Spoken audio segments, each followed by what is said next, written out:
Apa khabar semua? Dan saudari sihat walafiat.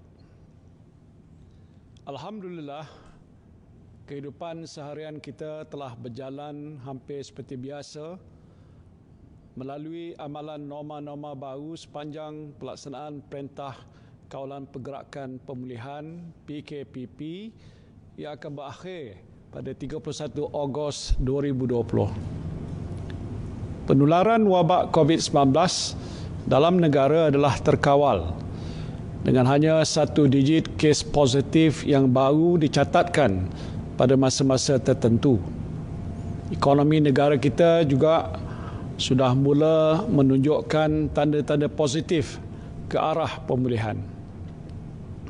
Saya ingin mengucapkan syabas dan terima kasih kepada para petugas Barisan Hadapan dan seluruh rakyat Malaysia. Wabak ini dapat kita kawal kerana saudara dan saudari sekalian mengambil satu tanggungjawab yang serius untuk mencegah COVID-19.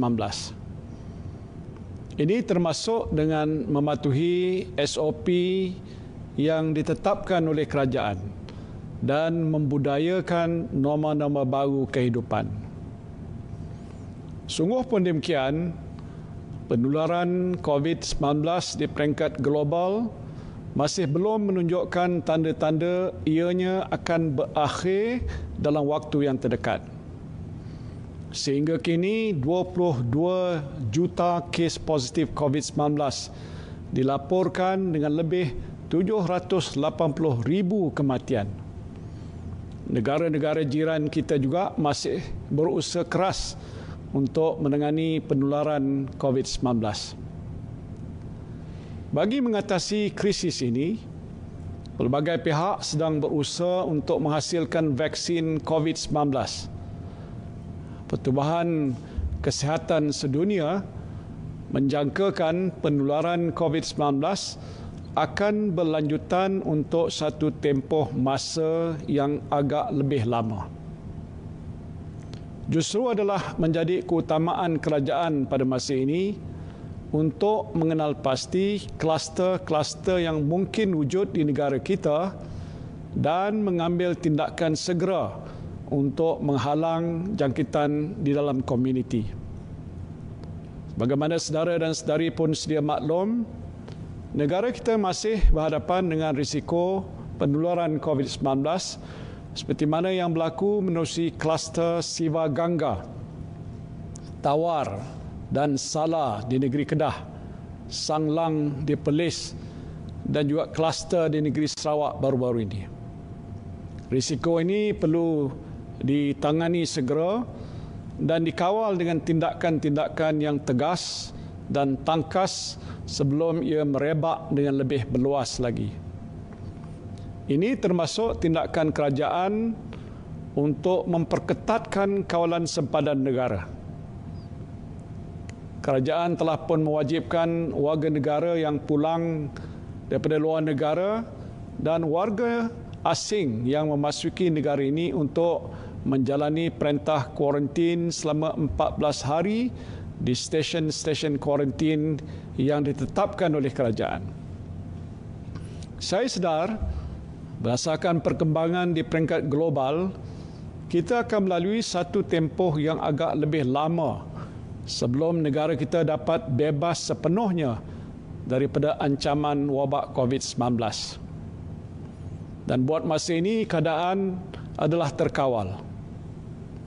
Namun sekiranya berlaku peningkatan kes-kes jangkitan di lokaliti tertentu, maka kerajaan akan melaksanakan pendekatan secara bersasar seperti Perintah Kawalan Pergerakan diperketatkan atau Perintah Kawalan Pergerakan bersasar seperti mana yang telah dilaksanakan di beberapa kawasan sebelum ini. Dan ini bermakna kerajaan masih memerlukan mekanisme undang-undang untuk meneruskan usaha-usaha mencegah dan mengawal penularan wabak COVID-19. Justru demi kepentingan saudara-saudari sekalian, kerajaan telah memutuskan Perintah Kawalan Pergerakan Pemulihan dilanjutkan sehingga 31 Disember 2020. Dengan pelanjutan tempoh PKPP, tindakan penguatkuasaan di bawah Akta Pencegahan dan Pengawalan Penyakit Berjangkit 1988 ataupun Akta 342 masih boleh diambil. Ini adalah untuk memastikan semua pihak mematuhi prosedur operasi standard dan protokol kesihatan yang ditetapkan. Negara kita masih berhadapan cabaran getir dalam menangani wabak COVID-19, mengambil kira virus ini masih menular secara aktif di seluruh dunia. Dan melihat kepada kes-kes yang berlaku di luar negara, virus ini bukan saja aktif, malah menular secara cepat pada skala yang besar. Saya sedar bahawa kita tidak boleh mengambil mudah risiko penularan virus super spreader di negara kita. Dan oleh itu, peraturan kuarantin yang ketat di tempat-tempat tertentu akan terus dikuatkuasakan. Tiada siapa dikecualikan daripada peraturan ini dan mana-mana individu yang melanggarnya akan dikenakan hukuman setimpal. Sehubungan itu, saya juga menyokong cadangan Kementerian Kesihatan Malaysia untuk menaikkan kadar kompaun bagi kesalahan-kesalahan yang berkaitan sekurang-kurangnya 2 atau 3 kali ganda dari kadar yang ada sekarang. Walaupun begitu, perkara ini perlu diperhalusi dan Akta 342 itu perlu dipindah terlebih dahulu. Walaupun PKPP dilanjutkan, saya yakin kehidupan saudara-saudari tidak akan terjejas kerana aktiviti harian boleh dilaksanakan seperti biasa dengan pembudayaan norma baru dan pematuhan kepada SOP yang ditetapkan.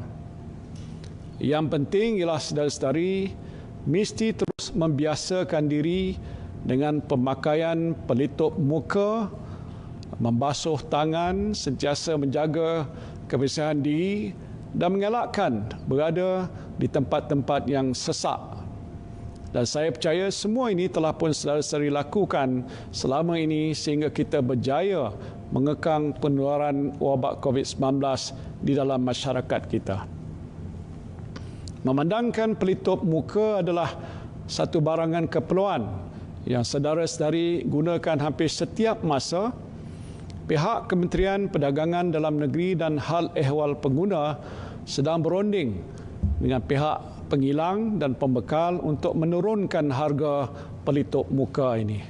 InsyaAllah, jika rundingan ini berhasil, harga pelitup muka akan lebih berpatutan dan ini akan meringankan sedikit beban saudara-saudari sekalian. Pada masa ini, hampir semua sektor telah pun dibenarkan beroperasi, kecuali sebilangan kecil yang masih tidak dibenarkan, seperti kelab malam dan pusat hiburan. Ini adalah tempat-tempat di mana norma baru agak sukar untuk diamalkan. Kemasukan pelancong asing juga masih tidak dibenarkan untuk mengelakkan penurunan kes-kes import ke dalam negara kita. Aktiviti-aktiviti sukan dibenarkan, tetapi tanpa penglibatan peserta antarabangsa dan penonton. Dan selaras dengan pelanjutan tempoh PKPP, tabung COVID-19 yang diurus oleh NADMA juga akan dilanjutkan sehingga 31 Disember 2020. Sehubungan itu, pihak-pihak yang ingin menyumbang kepada tabung ini bolehlah berbuat demikian. Sumbangan pada tabung ini akan digunakan untuk membantu mangsa COVID-19 dan menyediakan keperluan-keperluan untuk membendung wabak ini. Saudara dan saudari yang saya kasihi sekalian, dengan semangat sambutan Hari Kebangsaan ke-63 yang bertemakan Malaysia Prihatin, Saya menyeru saudara dan saudari semua supaya sentiasa prihatin terhadap tanggungjawab kita untuk membendung penularan wabak COVID-19. Kita semua adalah frontliners yang berada di barisan paling hadapan sekali untuk memerangi dan juga mencegah wabak ini.